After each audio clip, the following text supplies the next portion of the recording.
Something like the Winter Protocol, I think, has quite an interesting use case for hospitals and the medical industry for something like that.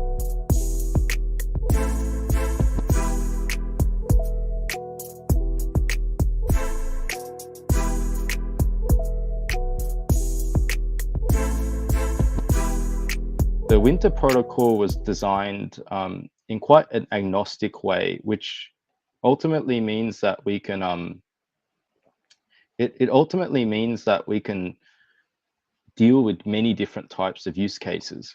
In our case, it's different commodities in different markets with different regulatory requirements, with different types of processing, all of that sort of stuff. But when you really think about it in sort of a agnostic way, there's lots of other markets that could probably leverage this type of technology. And some of the ones that excite me the most, I remember when we were first starting the business, Nico, one of our co-founders, mentioned, have we looked into the blood market, right? So our entity is actually based out of Ireland, and funny enough, Ireland actually has the highest import exports, at least it was a few years back, I'm not sure about the numbers today, of blood.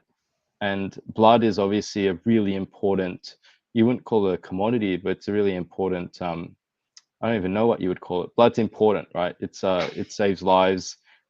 People donate it. You need to know actually specs about the blood before you give it to a patient. Like something like the Winter Protocol, I think, has quite an interesting use case for hospitals and the medical industry for something like that. The other bit as well, one of our early investors is in the aerospace industry.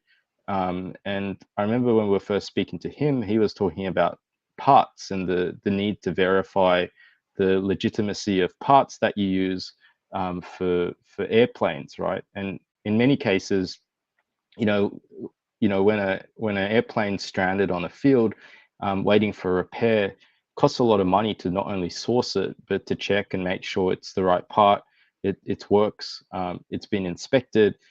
Because if you do things wrong in that industry, people die, right? In our case, it's people get fined, or people can get sick, right? Especially with some of the food compliance stuff that we work on. But in other industries, like in aerospace, in hospital, wrong mistakes mean patients die or customers die and or get severely injured. But yeah, I guess the other one that I thought of, which I thought was a really interesting use case, was around procurement, right? Or disbursement of funds, like especially with development institutions or NGOs, you could use the Winter Protocol to basically track, like let's say you need to buy bulk grains and deliver it to some country in need because there's a refugee crisis or there was a tsunami or an earthquake.